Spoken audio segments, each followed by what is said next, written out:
Cha, akekho nizo kukhona ngisho mesisiphuzile kwaphela abafana nabanjalo bayathanda ukuvela ukushelana vele ngiphuzile. Kodwa ukuthi kufike ekuthenini ukuthi ngize ngihambe naye mhlambe ngendlini ayakazi kuze kufike lapho.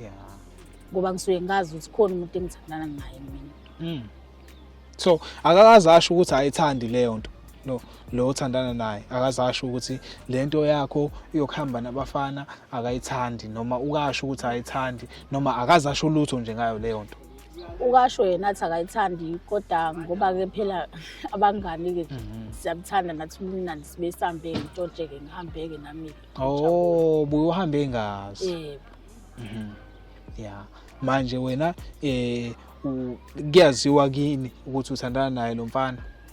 Kuyaziwa ngoba nakubo bangibona ke sabantu kanjalo. Nakubo bayanazi. Nabo bayazi nakhona. Yeah.